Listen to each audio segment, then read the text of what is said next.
Welcome back to Probably Unlimited Games, where we have probably unlimited frame rate issues and not a whole lot of games just yet. This week, Matt spent his time optimizing grass and then briefly thought he'd deleted an entire month of my work. Spoiler, he fixed it. Our partnership survives another week. This week started with one of the tools we're using for the landscape material getting a major optimization update, which sounded promising for getting dense grass working without killing performance. The idea was to use it for grass spawning, and then PCG for extra ground cover, though he wasn't sure about maintaining fine control over grass in the different forest sections. He tried using the landscape material to spawn grass, and then performance immediately tanked by 60 to 80 frames per second. Disappointing, especially since the high density grass looked really good. But turns out Matt was wrong. The grass asset itself was killing performance, not the landscape material feature. Not super surprising, polygon counts from things like grass tends to stack up real quick.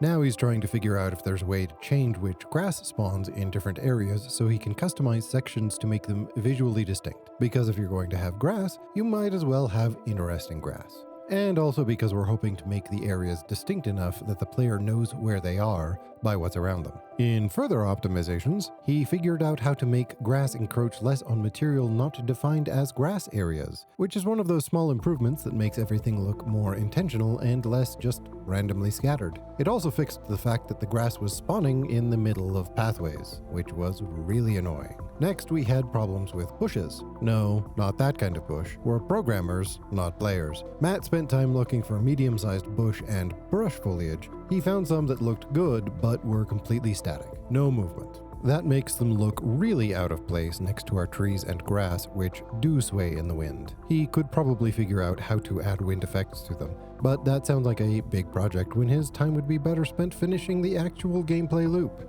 Sometimes you just have to accept good enough and keep moving forward. Then, Matt thought he'd screwed up and lost an entire month of my building progress. Let that sink in. An entire month of my work gone. It actually wasn't that big of a deal. Even if he had been correct, we'd have lost the dumb mansion.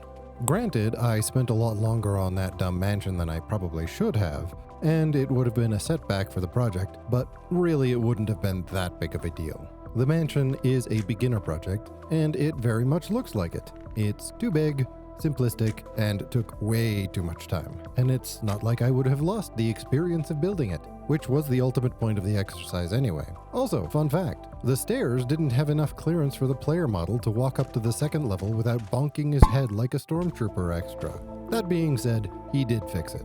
The source control program we use, Diversion, was doing some interesting things, like not merging properly, which is what it was built for. It totally had nothing to do with the fact that I hadn't been committing my work to the main build. Nothing to do with that at all. Anyway, our partnership survives. So, this is why version control matters. Of course, part of the reason why I didn't panic at all is because he didn't tell me about it until he'd actually fixed it. So, points for him, I guess. So yeah, pretty solid progress this week, and no major catastrophes. We're on the hunt for a high-density grass that won't shoot our poly count into the stratosphere, and I need to be better about committing my changes to the main build whenever I close out instead of just saving it to my local drive.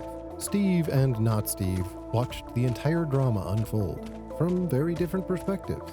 They're like quantum creatures in a superposition of knowing on my computer and not knowing on Matthew's computer. And then when they merge, well, who knows what happens then.